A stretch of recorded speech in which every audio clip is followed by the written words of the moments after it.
Hey guys, today we're taking a look at my 1999 Toyota 4Runner SR5 Sport 4-wheel drive, and this is the first time the vehicle's ever left me stranded. But then the other day I was driving, and it's almost like, even though this is an automatic, I was just coasting, going 30 miles an hour with, my foot on the gas just slightly, and then the RPM shot up and the car acted like it was in neutral. And then it felt like it had a burnt clutch, even though automatics don't have a clutch, where I was flooring it, but only about 50% of that power was making it through the drivetrain down to the wheels.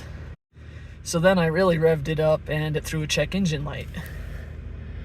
And I scanned the code with my buddy's professional scan tool, and it was a P1780.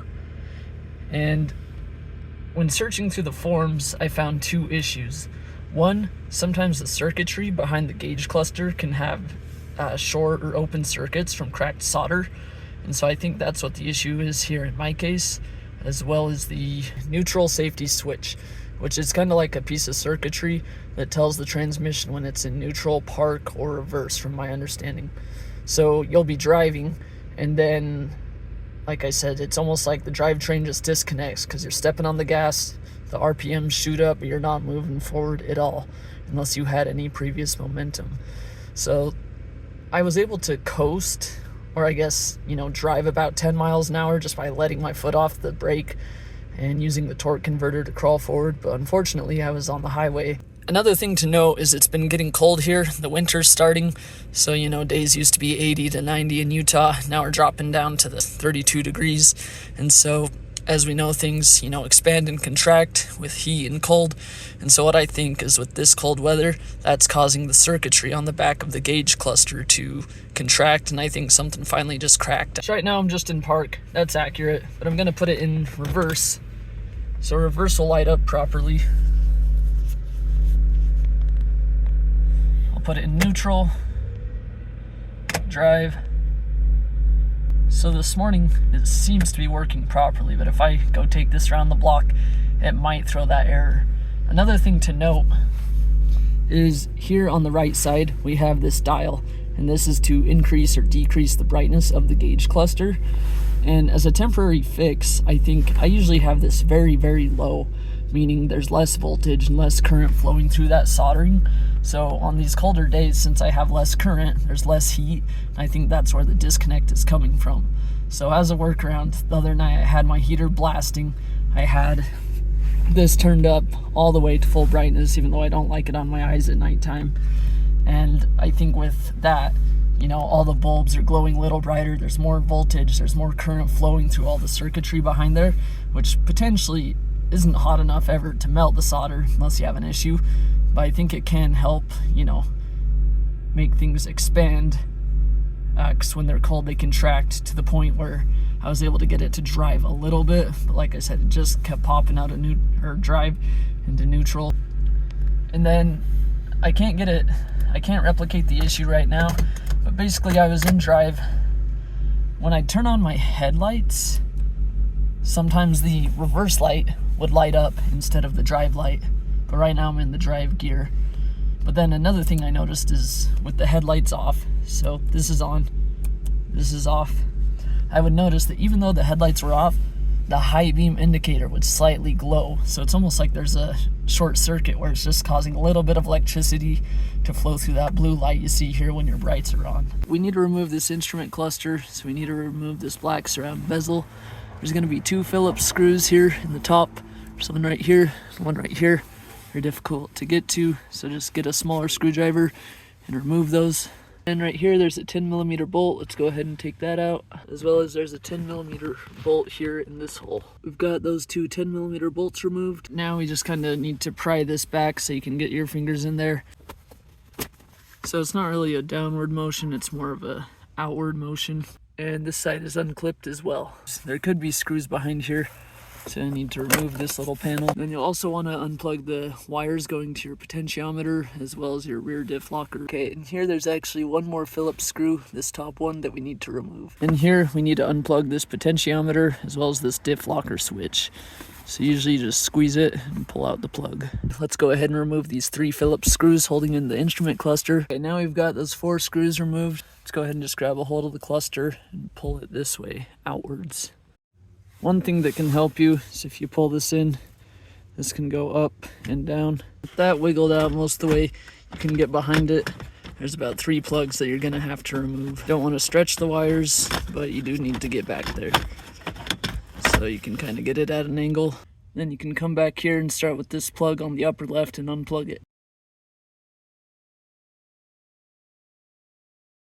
Okay, so now I've got the instrument cluster out. If we go ahead and flip it around, there's quite a few plugs. So we have one here, this blue one, this white one, as well as one here, and this might have been 1 or 2. And to get these ones out, you pinch it and then just pull it backwards. And then the issue is here with this blue circuitry or this PCB board. And here in the dash, we just have these plugs. They stay in order for the most part. Just make sure that you plug them in correctly. So we have the gauge cluster removed, a part number here, as well as one tucked up in here. I don't see any like major cracks. So we're gonna go ahead and remove this white piece. There's 4 Phillips screws around it.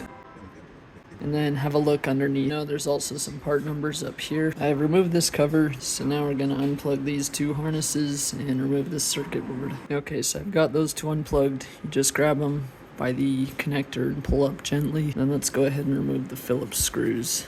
There's one right here and one right here. And it looks like one goes right there, but I've never taken that one off. So maybe someone's worked on this before.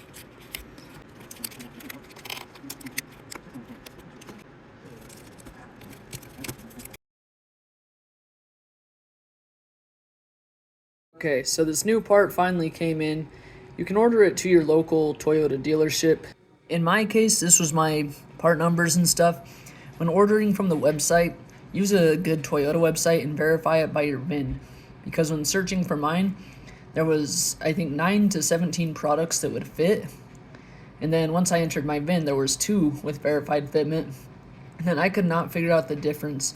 But upon further research and calling the dealer, there was a note just saying one is Canadian spec and one is for America. So the part is very fragile, and since it's electronics, you want to touch a big metal, surface to ground your finger. The USA is correct. Number 2, it's the same. The 899, I have that here. And this lettering and part number do match.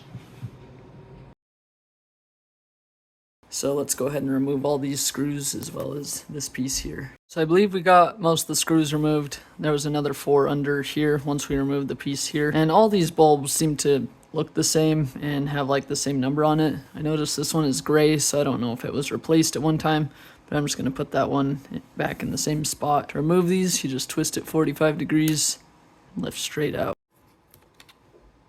Okay, so we got this old OEM part removed, and upon removing it, I didn't realize that this was a second circuit board assembly. So I really hope that this piece here isn't the part that has the issue, but let's hope for the best. So I've now slid this piece into place. Do not crease this at all. The old one was just gently bent over. You're gonna need to feed the wires through here. Let's just lay it flat, but do not crease it. So I've got that pushed into place for the most part.